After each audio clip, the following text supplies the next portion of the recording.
Okay, so yesterday we said that if you roasted the egg,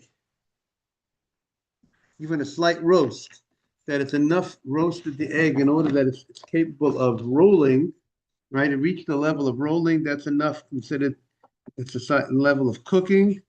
An egg doesn't need so much.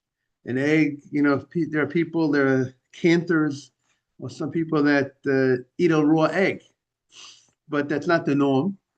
But to make it cooked, that it's really edible, and for the normal man, or normal woman, it has to be reach a level that it's ready to roll. And when it's very liquidy, when it's a raw egg, it doesn't roll as well as when it starts cooking, it gets harder. So that's what we said yesterday, that it is a Torah violation. And that's how one way to learn the Gemara.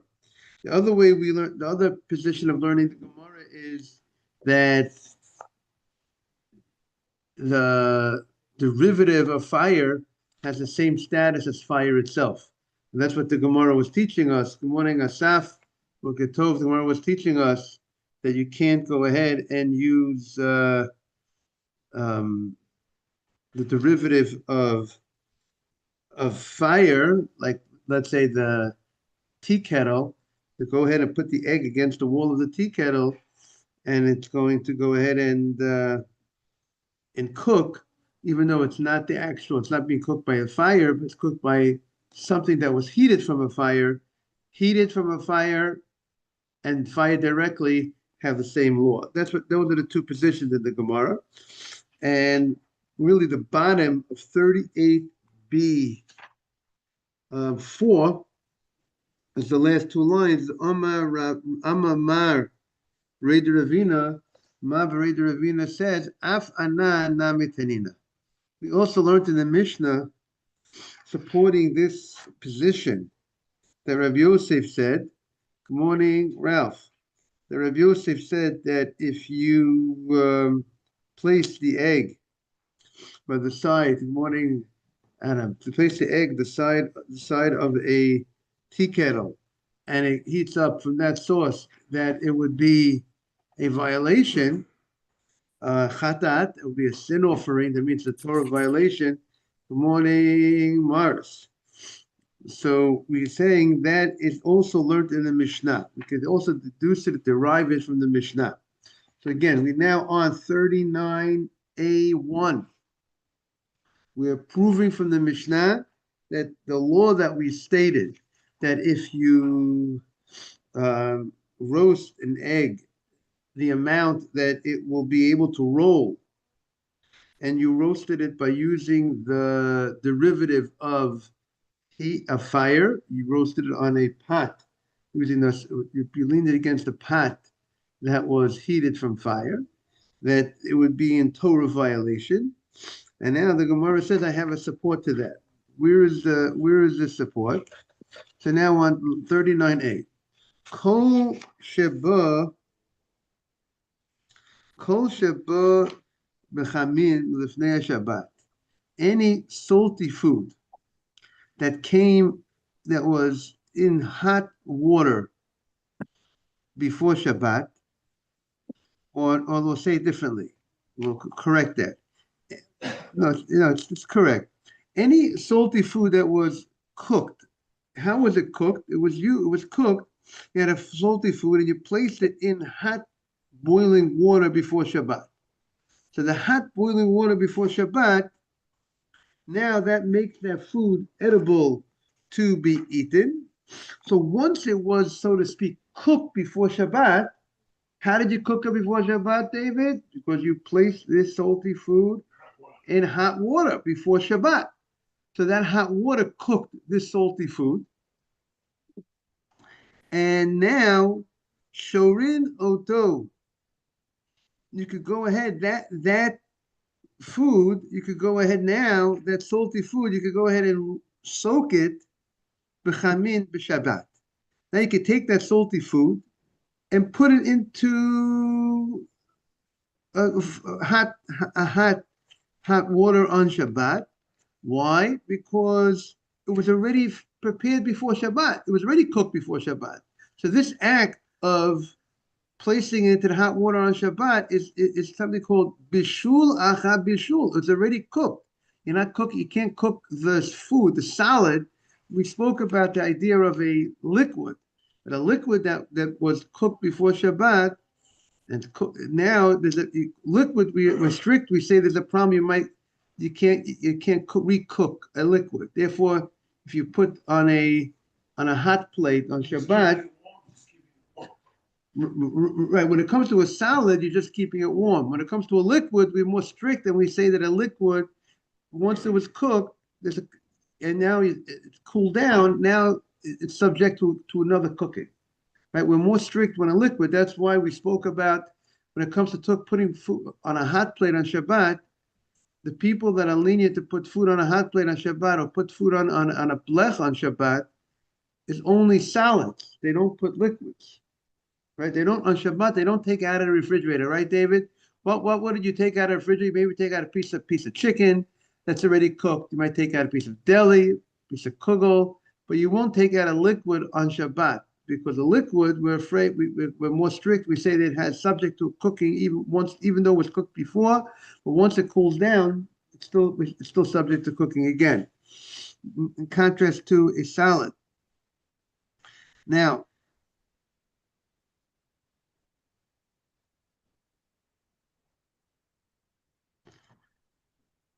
let's continue in the Gemara. And it's stated. See now when it says over here that it came at the hot water before Shabbat, Rashi later on states that it means it was cooked before Shabbat over a fire. It was cooked.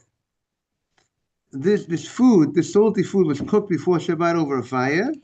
So then you're allowed to go ahead and put it into the hot water on the Shabbat. Okay. Now the Gemara continues. If it wasn't cooked before Shabbat, it wasn't cooked. The food that wasn't cooked before Shabbat, then now on Shabbat, what could you do with the food that wasn't cooked before Shabbat? You can't soak it in the hot water because we're saying that's gonna be, you're gonna cook it. That's gonna cook the food. So what could you do? Here the Gemara says you could actually wash it. You could rinse that food, that raw food. See, when you're playing around with raw food, you got to watch out because raw food is subject to what? To cooking. Food that's not raw, that was already cooked before Shabbat, is not longer raw and not subject to cooking again if it was a salad.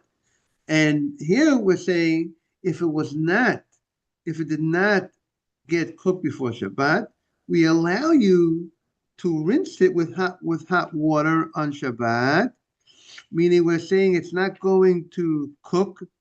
This hot water is not going to cook the food, but you can't soak it in the hot water. Now, the question is, what is the allowance here that we're saying you can actually wash the food that's raw with hot water on Shabbat? Why is that allowed? We're not afraid that this rinsing is going to cook it, the pouring of the hot water on this raw food. So there is a discussion. What is the case that we have the allowance of rinsing a raw food on Shabbat with hot water? What is the case? What's the situation? Some say there are opinions that say that you are allowed to even pour from the kettle itself. The only thing you can't do is you can't soak this raw food in, but you can pour from the kettle itself. That would be a big leniency according to that opinion. And other Rishonim hold, other opinions hold that it's called Irui Rishon. If you pour from the item that was cooked on the fire, meaning a tea kettle, right? A tea kettle is called a Kli Rishon. It's the first utensil. Meaning, what do you mean it's the first? It was on the fire. It was cooked up on the fire. You can't pour from a hot, burning, bubbling utensil onto a raw food, because that hot, even though you're not soaking the raw food in that water, but just scalding it, if that's the right word, by pouring the hot water on that cold food, by pouring boiling hot water on the cold food, it could do a little bit of cooking. So therefore, this allowance is not this allowance of rinsing raw food with hot water is when you pour it from the tea kettle into a cup. And that's called a Kli Sheni. You're going to hear a lot about that on Shabbat. You hear something called the Kli Rishon, the first utensil, and something called the Kli Sheni, the second utensil. The first utensil, Kli means utensil. Rishon is the first, right? Rishon, Sheni, right, David? So the first utensil is the one that was where the cooking happened. The tea kettle is called the first utensil. The pot that's on the fire is called what, Adam? Kli Rishon. When you pour from that pot into a cup, that cup is the Kli Sheni. That's called the second cup. Now, when you pour into the second cup, the walls of the second cup start cooling off the contents that were just poured into it. And so once you pour it into the second cup, then you could, according to this, then you could pour onto that raw food from the second cup. And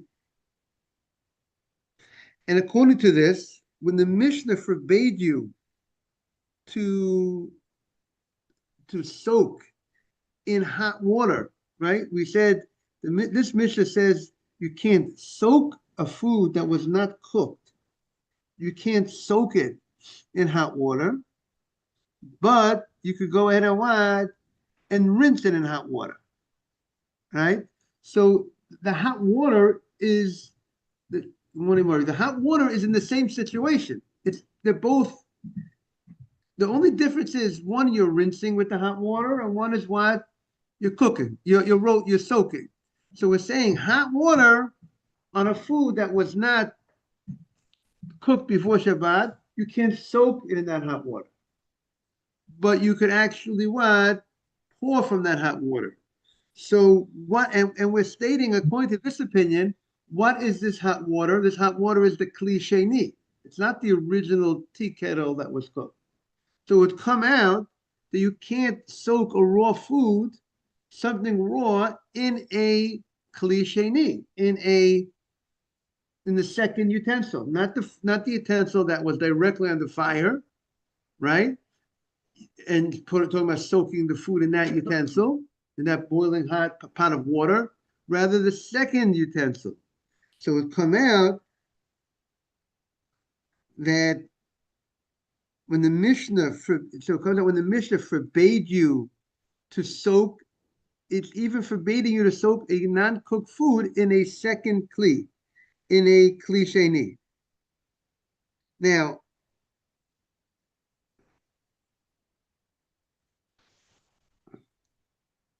there are opinions. Now, the question is, now we're going to see later on,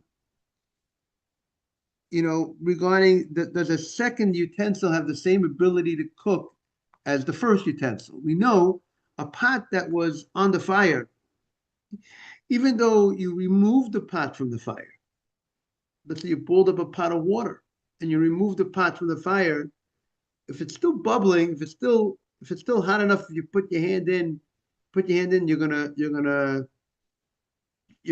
burn your finger. You would move your right finger right away. You can't keep your finger there. That definitely has the ability to cook. That kli rishon, that first utensil. The question is once you pour it into the second utensil, does that have the ability to cook?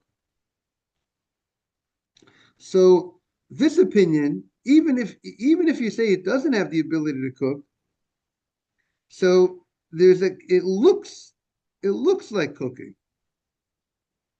It looks like you're cooking when you put it into this second utensil, and therefore it would be a problem. Now,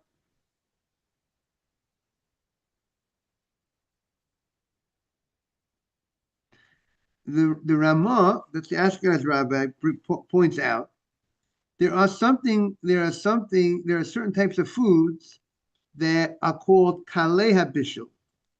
That's easy to cook. That doesn't need so much to cook, and they cook even in a klisheni. Even if you put this raw food in a second utensil, not that the first utensil that was on the fire, but rather in a utensil that was the fire, the food that was on the water that was on the fire was poured into a cup, klisheni. But there are certain types of foods that could cook very easily through that soaking in that water. So therefore, and we're not experts to know which ones are included in that category of kalei habishul, easy to cook. And therefore, we should be strict in all foods, not except there are certain foods that that we say will not cook in a klisheni. There are certain foods that we know that if you pour it into if you put this into a secondary utensil, it will not cook.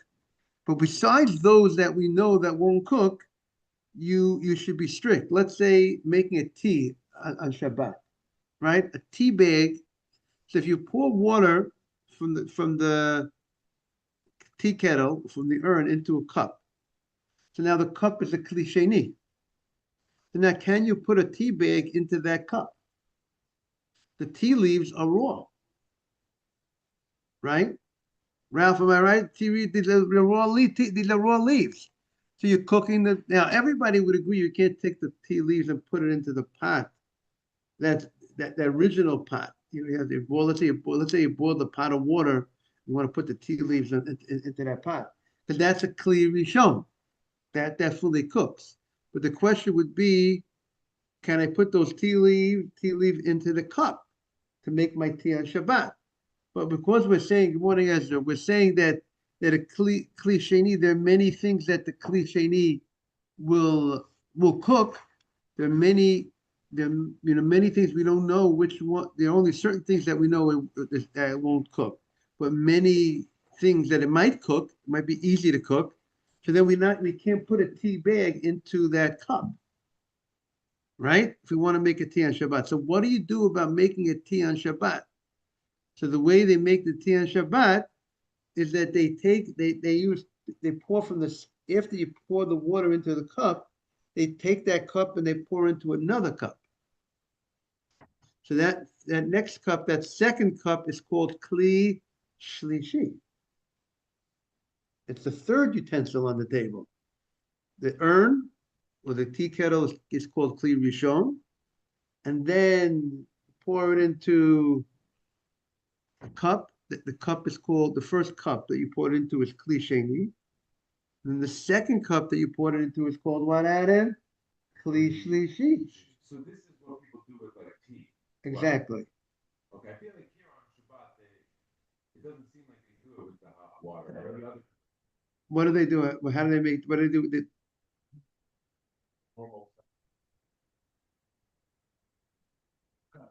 Yeah, but I guess you're supposed to do it yourself. I guess. Right, but you're supposed to be the person. The person's supposed to be knowledgeable to know. Right. But you bring up a good question. If the people don't know, so maybe You know, Maybe there is a cup there. no, you take your own cups. Meaning you take two of these cups. Right. You pour into this cup. That's again the urn is clearly shown. You pour into that cup, the hot water, and then then you take that cup and you take that you pour that into a second cup, and then the second cup is the shlishi. It's called the third utensil, and then you could put the tea bag into that. Okay, so that's what in some house there's always cup like right under the water. Usually they sit.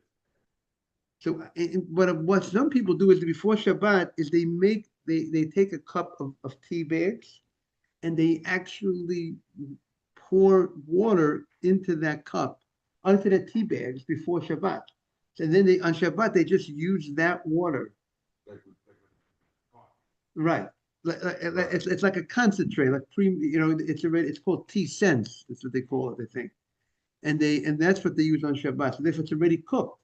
Right, but for people who need You would need what do you need? You need to have two cups. right. What we mean, you pour from the tea kettle into cup number one, urn into cup number one, and then you take the water in cup number one and you pour that water into what?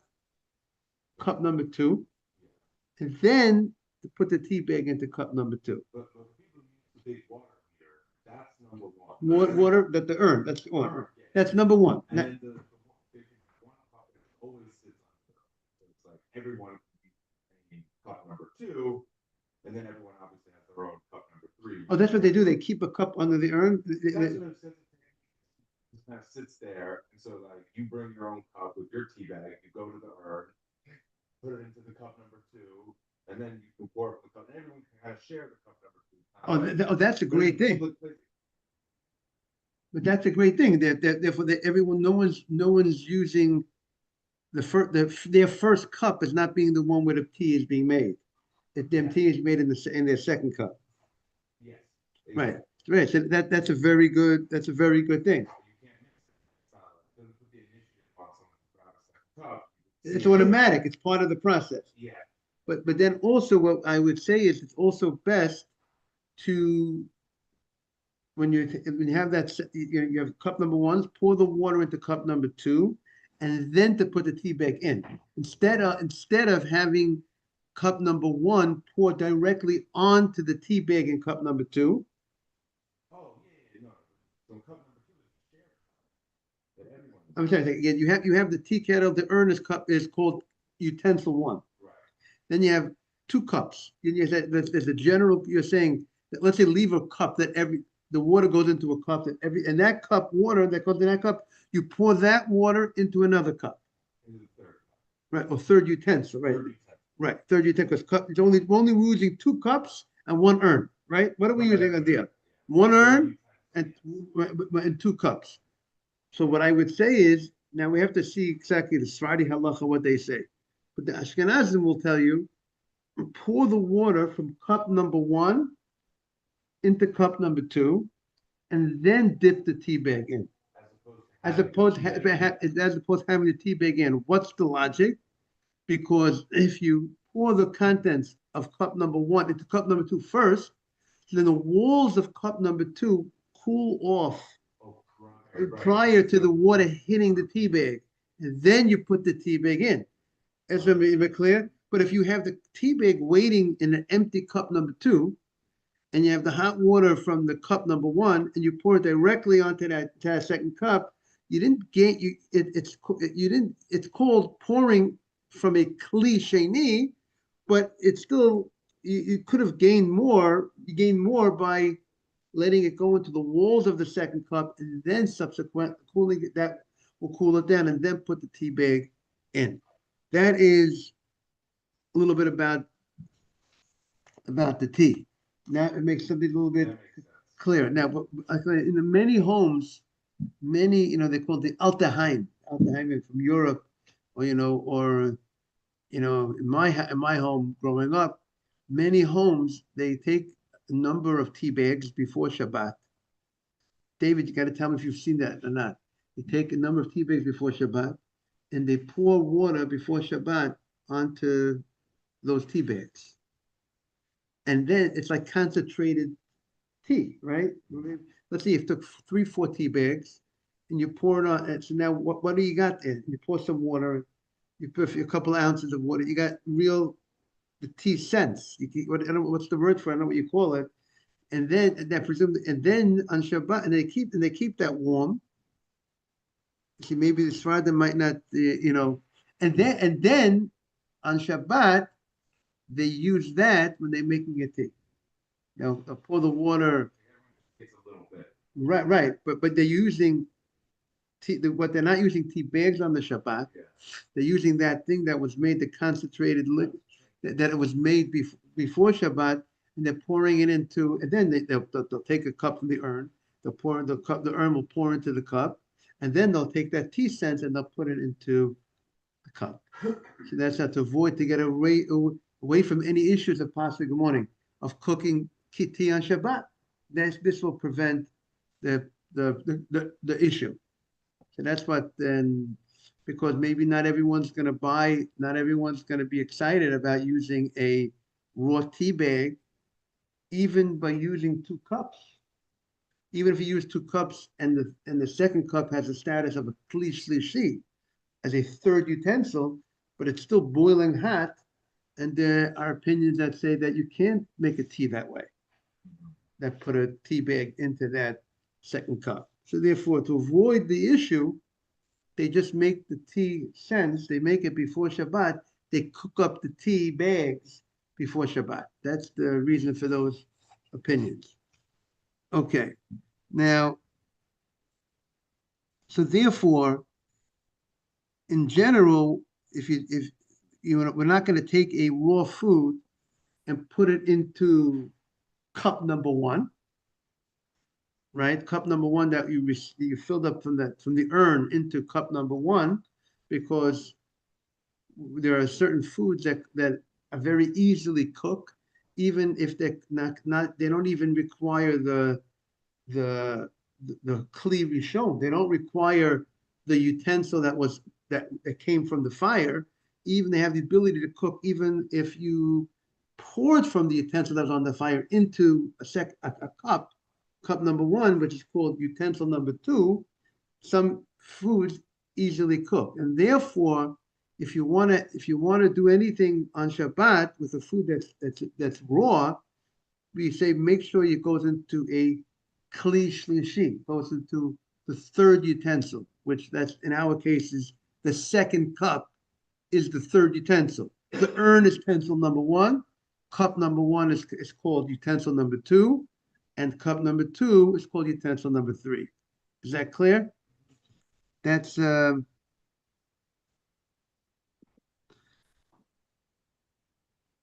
now let's continue in the Gemara. So let's see this. Let's start it again. At the top of the page of 39a1. Kol Shabbat b'chamim l'fnei Shabbat. The Mishnah states, anything that came into hot water before Shabbat, meaning to say, some learn it means any food. Rashi learns any salty food that was cooked before Shabbat. You could go ahead and shorin oto b'chamin b'Shabbat. You could take that food that was cooked before Shabbat, and you could put it into hot water on Shabbat. Why could you put the food into hot water on Shabbat? Because it was already cooked before Shabbat. And once this raw food, solid food, was cooked before Shabbat, it's not subject to recooking. We say that's called ein bishul, acha bishul. Once it was cooked, once a salad was cooked, it's not subject to the problem of cooking again.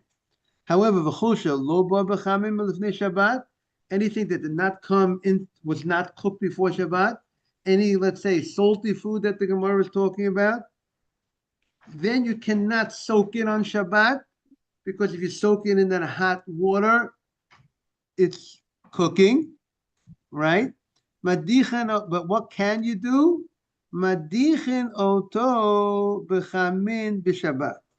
You could go ahead and wash that raw food with hot water on Shabbat. And we discussed before, what type of hot water could you use to wash raw food? Is this water coming directly from an urn, which would be coming from the Kli Rishon, which would be a big leniency, or is it talking about specifically coming from a Kli Sheni? It's coming from this, let's say the urn, you pour the water from the urn into a utensil, and that utensil can be used to rinse a raw food. So that is the discussion of the commentators. What is this allowance that we said that you could rinse a raw food on Shabbat with hot water, but you can't soak it? What is the case? What kind of hot water are we referring to? Are we referring to hot water coming directly from the tea kettle? Referring to hot water that's coming from the cup that you had poured the contents of the tea kettle into a cup, and now you're pouring that cup onto the food. So that's called pouring of a kli sheni, pouring from a second utensil, which is much less effective than pouring directly from the kettle itself. So that is a discussion. Okay, so now the Gemara continues. Chutz min hamaliach yashan v'kulis ha'aspanin. Now this allowance that we said you could pour on Shabbat from this, either your tea kettle or pour on Shabbat from the second utensil, right? That's only for certain types of food. But there are certain foods that don't need much to prepare them to become ready to be edible. You don't need a whole soaking. You don't need a whole cooking. You just, you don't need putting it on the fire. You could just, let's say the Gemara says certain types of a fish, Spanish from Spain, that or a salted fish from last year, salted fish. You had salted it last year. That they just by rinsing it with hot water, that does the job. That makes it no longer edible by just pouring the hot water on it. So shatachatan higma malachtan. The rinsing, the washing with the water of the hot water makes it finished, completes it, makes it, so to speak, cooked. That is the cooking. And therefore, any soft food that just by pouring hot water on it makes it ready, you can't pour hot water on it because of cooking, because of the problem of cooking. So according to this, we would be strict, right? Now, how do you know, can you identify which foods are soft and which foods are not soft, right? So according to this, to be sure, you should not go ahead and take a hot water, even from a cup, right? Or you should, number one, you should not soak. You definitely would not be able to pour from the tea kettle, right? If you pour the tea kettle, let's say the tea kettle case, onto the leaves, right? So the tea kettle, maybe it's easy for the leaves to be cooked, and therefore, even if you're lenient and say the pouring from even if you say pouring from a kli rishon would be permitted, but maybe you actually cook it, pouring from the actual urn would be permitted just because you're not soaking from the water. Even that lenient opinion, maybe that doesn't apply to a tea bag that's easy to be cooked. And according to the strict opinion that says the only allowance of the Gemara is talking about the kli sheni, you only could pour a kli sheni, use the water from the cup, you could pour into something else.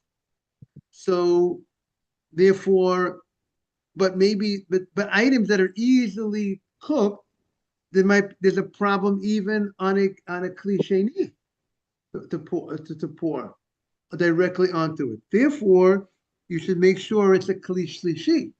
So once it's the only issue here in the Gemara we see is, there's the kli rishon, the original food that was the water that was on the fire, the tea kettle itself. To put a tea bag into the tea kettle itself, into a pot of water, that's kli rishon. That everybody agrees you can't do. That's cooking. Now the question is, when you're not soaking, you're not putting it into the original utensil. You're pouring from that urn onto a food, onto a raw food. So we said there are different opinions if the pouring itself would be a problem or not. And even meaning to say, we said that, and we said that even the allowance of pouring is only with certain foods, right? The allowance of pouring from the kli rishon is a question. First of all, is a question: can you pour from the original kli rishon onto anything? Maybe the whole allowance is only from the kli sheni, and even the allowance of the kli sheni, good morning, is only on things that are harder to cook. But things that are easy to cook, maybe you don't have a right to use this cup that you pour hot water from the tea kettle into a cup. Now, can I take the contents of this cup, right? We have a man that just walked in. He has a cup in his hand, right? What's your name again? Remind me. Manuel. So Manuel has a cup. Let's say he took hot water from the urn, put it into his cup. Can he take the contents of that cup and pour it onto a tea bag? Is he going to be cooking the tea bag, the raw tea leaves, by pouring the hot water from that cup, from the kli sheni, on it? So being that it's hard to identify what that tea bag will be, so we say we have to be concerned that maybe it's easy to be cooked. So therefore, what should Manuel do if he wants to make a tea? He should take that cup that he just filled up from the urn, pour it into another cup. Good morning. That cup that he poured it into is called the kli shlishi. That's called the third utensil. Then he could take the tea bag and put the tea bag into that third utensil. So Manuel has to have two cups on the deal. He pours the cup from the urn into cup number one that's in his hand. Then he pours that cup into another cup. Now that second cup is called kli shlishi, and then he can put the tea bag into that second cup, and that will not be a problem. Okay, have a great day, everybody. That would be the ruling. According to many opinions are lenient. There are those that are strict. They say if the water is still boiling, you can't put the tea bag in. But Ramosha Feinstein allows it, David. If people want to make tea that way on Shabbat morning, you could do it. Right. Kettle with us.